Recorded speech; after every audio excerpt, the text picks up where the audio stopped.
Hello, YouTube.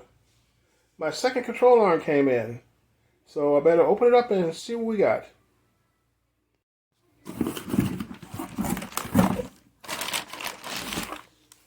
Okay, this is the passenger side upper control arm from Police Interceptor 2000.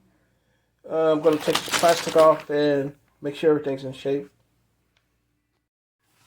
Okay, everything looks like it's in shape. Okay, polyurethane bushings, polyurethane ball joints.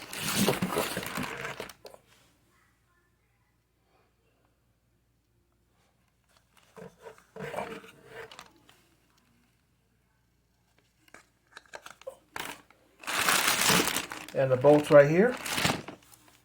So that's it. I still got the lower control arms coming in. Should be here any day now. And they will do an unboxing of those. Until next video, I'll see you.